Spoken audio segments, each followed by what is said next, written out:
ছোটবেলা থেকেই সময়ে সময়ে কোন ব্যক্তি, বস্তু বা জায়গা দেখলে মনে হতো ওসব আমি আগেই কোথাও দেখেছি।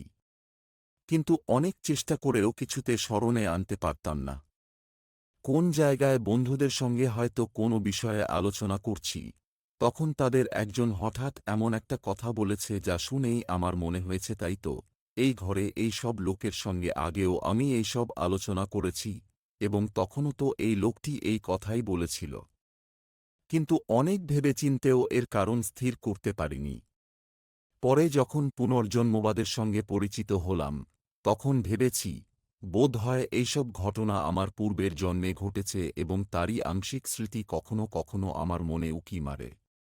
কিন্তু আরও পরে বুঝেছি এইসব অভিজ্ঞতার এইরকম ব্যাখ্যা যুক্তিযুক্ত নয়।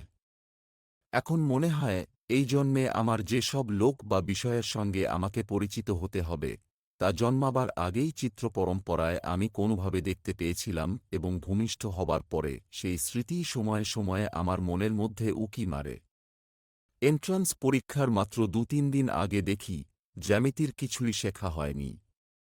তখন সারা রাত জেগে পড়তে লাগলাম এবং ২৪ ঘণ্টার মধ্যে জ্যামিতির ৪ খণ্ড বই আয়ত্ত করে ফেললাম। আমি ১২ বছর কঠোর অধ্যয়ন করে কলকাতা বিশ্ববিদ্যালয় থেকে বিএ পাশ করেছি। ছাত্রাবস্থায় এমন অভ্যাস হয়ে গিয়েছিল যে কোন লেখকের বই লাইন ধরে না পড়েও আমি বুঝতে পারতাম। প্রতি প্যারাগ্রাফের প্রথম ও শেষ লাইন পড়ে তাঁর ভাব আমি ধরতে পারতাম। এই শক্তি ক্রমশ যখন আরও বাড়ল, তখন প্যারাগ্রাফ পড়ারও প্রয়োজন হতো না, প্রতি পৃষ্ঠার প্রথম ও শেষ লাইন পড়েই সবটা বুঝতে পারতাম। আবার যেখানে কোনো বিষয় বোঝাবার জন্য লেখক ৪-৫ বা আরও বেশি পাতা জুড়ে আলোচনা আরম্ভ করেছেন, সেখানে গোড়ার দিকে কয়েকটি কথা পড়েই আমি ব্যাপারটা বুঝে নিতাম। যৌবনে পদার্পণ করা পর্যন্ত প্রতিরাত্রে বিছানায় শুলেই দুটি দৃশ্য আমার চোখের সামনে ফুটে উঠত। একটাতে দেখতাম আমার অশেষ ধনজন সম্পদ ঐশ্বর্যাদি লাভ হয়েছে, সংসারে যাদের বড় লোক বলে আমি তাদের শীর্ষস্থানে আরোহণ করেছি, মনে হতো এরকম হবার মতো শক্তি আমার মধ্যে সত্য সত্যই রয়েছে। আবার পরক্ষণে দেখতাম আমি পৃথিবীর সর্বস্ব ত্যাগ করে একমাত্র ঈশ্বরেচ্ছায় নির্ভর করে কৌপীনধারী আমি যদিচ্ছালব্ধ ভোজন এবং বৃক্ষতলে রাত্রিযাপন করে সময় কাটাচ্ছি। মনে হতো ইচ্ছা করলে আমি ওইভাবে মনীষীদের মতো জীবনযাপনে সমর্থ। দুভাবে জীবন যাপন করবার ছবি কল্পনায় উদিত হয়ে শেষোক্তটাই অবশেষে হৃদয়ে অধিকার করে বসত। ভাবতাম এইভাবেই মানুষ পরমানন্দ লাভ করতে পারে, আমি ঐরকমই হব। তখন ওই জীবনের সুখ ভাবতে ভাবতে ঈশ্বর চিন্তায় মন নিমগ্ন হতো এবং আমি ঘুমিয়ে পড়তাম। আশ্চর্যের বিষয় অনেক দিন পর্যন্ত ঐরকম অভিজ্ঞতা হয়েছিল। মিথ্যা বলা হবে এই ভেবে ছেলেদের আমি কখনো জুজুর ভয় দেখাইনি এবং বাড়িতে কেউ এরকম করছে দেখলে তাকে বিষম বকাবকি করতাম। ইংরেজি পড়ে এবং ব্রাহ্ম সমাজে যাতায়াতের ফলে আমার বাচনিক সত্যনিষ্ঠা তখন এতদূর বেড়ে গিয়েছিল।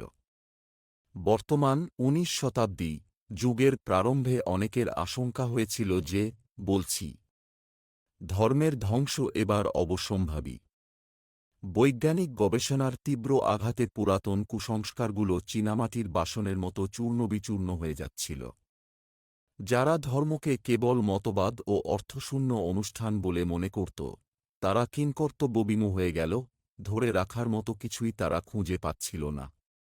একসময়ে মনে হয়েছিল যে জড়বাদ ও অজ্ঞেয়বাদের উত্তাল তরঙ্গ সামনের সব কিছুকে দ্রুতবেগে ভাসিয়ে নিয়ে যাবে। বাল্যবয়সে এই নাস্তিকতার প্রভাব আমার উপরও পড়েছিল এবং একসময় এমন মনে হয়েছিল যে আমাকেও ধর্মের সকল আশা ভরসা ত্যাগ করতে হবে। কিন্তু ভাগ্যক্রমে আমি খ্রিস্টান, মুসলমান, বৌদ্ধ প্রভৃতি ধর্ম অধ্যয়ন করলাম এবং আশ্চর্য হলাম যে আমাদের ধর্ম যেসব মূলতত্ত্ব শিক্ষা দেয়, অন্যান্য ধর্ম অবিকল সেই শিক্ষাই দেয়। তখন আমার মনে এই রকম প্রশ্নের উদয় হল, তাহলে সত্য কি? বালক বয়সে এই কলকাতা শহরে আমি সত্যান্বেষণে এখানে ওখানে ঘুরতাম আর বড় বড় বক্তৃতা শুনবার পর বক্তাকে জিজ্ঞাসা করতাম, আপনি কি ঈশ্বর দর্শন করেছেন? ঈশ্বর দর্শনের কথায় অনেক বক্তাই চমকিয়ে উঠতেন। একমাত্র রামকৃষ্ণ পরমহংসই আমাকে বলেছিলেন, আমি ঈশ্বর দর্শন করেছি, শুধু তাই নয়, তিনি আরও বলেছিলেন, আমি তোমাকেও তাঁর দর্শনলাভ করবার পথ দেখিয়ে দেব।